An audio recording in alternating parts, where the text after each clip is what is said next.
Hi Earth sign, Capricorn, Taurus, and Virgo. Kumusta po kayo guys? Okay, so Earth sign, maraming salamat po sa walang sawang pagsubaybay sa ating mga reading.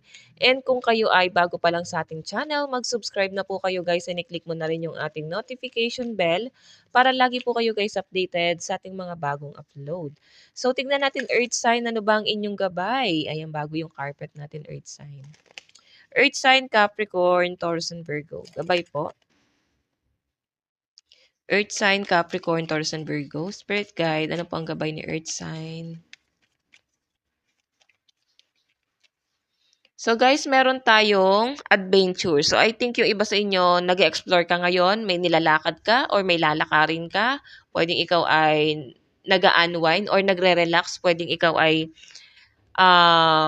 parang may time ka sa sarili mo para maging masaya ngayon or mag-explore, no? Yun yung nasa-sense ko rito. So, ayan. Tignan natin. Nakakatuwa lang guys kasi tignan mo yun, no, laughter, spontaneous, nature, and renewal. So I think, alam mo yun, yung renewal, I think, ito yung connection mo sa ibang tao na para bang mas magiging solid pa ulit, no? Parang may continuation na magaganap sa connection mo sa ibang tao. Tignan natin air sign, baka air sign yung mga kadil mo. Aquarius, Gemini, and Libra.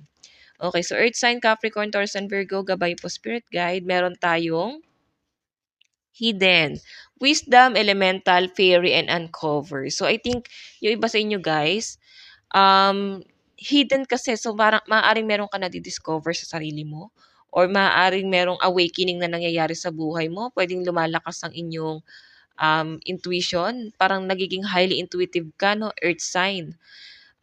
Nadi-discover mo siya lately, dati hindi ka dati ganito. So, I think kung ano man itong nadi-discover mo, pwedeng talent, o yun nga, yung pagiging highly intuitive ng iba sa inyo.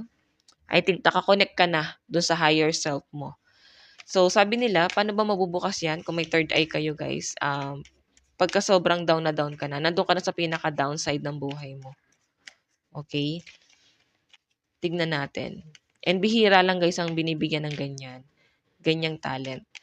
Earth sign, Capricorn, Taurus, and Virgo, gabay, meron tayong quickening, discovery, acceleration, knowledge, and source. Yung iba sa inyo guys, mabilis ka maka-absorb ng mga bagay sa paligid mo. Mabilis mong ma-adapt sa sarili mo. So, ito yung kailangan mong limitahan. Pagka malungkot yung ambience mo, na-absorb mo siya. Pwede na iisa buhay mo siya. Kung masaya naman yung ambience mo, parang madali mo rin ma-absorb, no? And yung iba sa inyo guys, discovery. So, I think may mga bagay rito na unang tingin mo pa lang or mapuntahan pa lang yung lugar or sitwasyon, iba na yung nafe-feel mo. Quickening kasi, ayan oh. Ang bilis, 'di ba? Hindi naman sa pagiging judgmental, pero talagang nararamdaman mo may something, okay? So, tingnan natin may renewal na nagaganap sa inyo or magaganap sa inyo sa mga susunod pa na mga araw, guys. Or baka magre-renew ka ng kontrata sa trabaho mo, or pwede sa connection mo sa ibang tao, pwede sa relationship. Okay, so tingnan pa natin earth sign, Capricorn, Taurus, and Virgo. Ang lucky number mo is 2, 13, and 10. Earth sign, Capricorn, Taurus, and Virgo. Meron po tayong third wheel. So siguro tatlo kayo, may mga nakakasalamuha ka. Meron tayong collaboration. Wow, marami kang makakasama at makakasalamuha ng mga tao. Pwedeng magkakaroon ka ng mga bagong circle of friends dito, earth sign, no?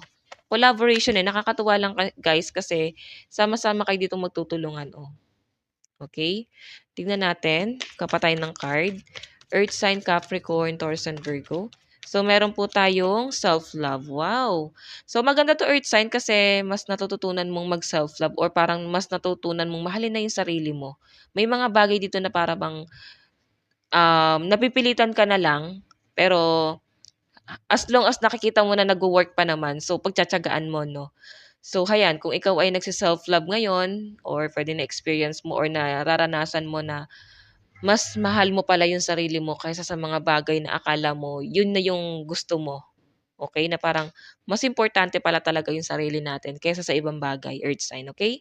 Tignan pa natin, earth sign, Capricorn, Taurus, and Virgo, pagdating sa inyong love life. Sa love life naman po ni earth sign, Capricorn, Taurus, and Virgo, ano pong ipapakita ng inyong energy? Sa love life naman po ni earth sign. So, earth sign, meron tayong, tignan mo ha, nag-o-offer ng cup of love yung person mo.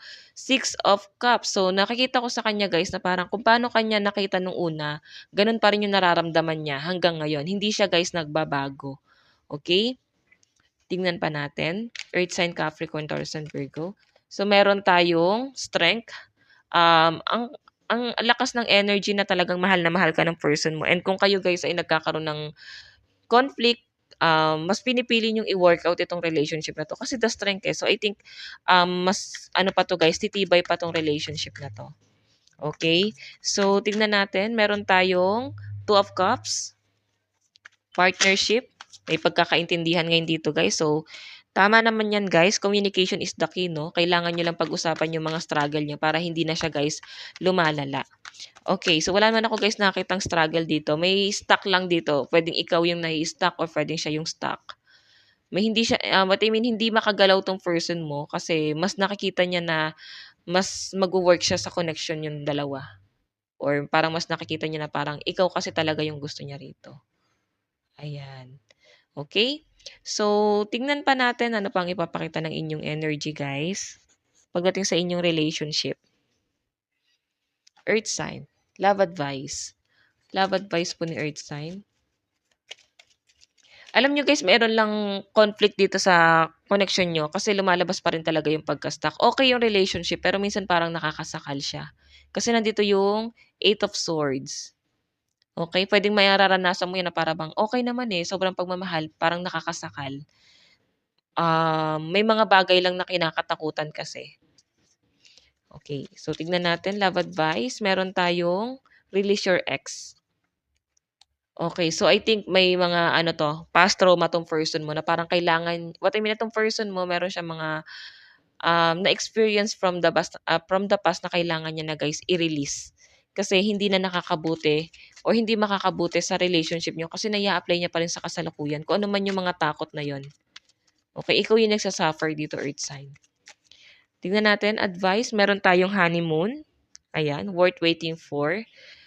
May inaantay ka pa rin niya guys.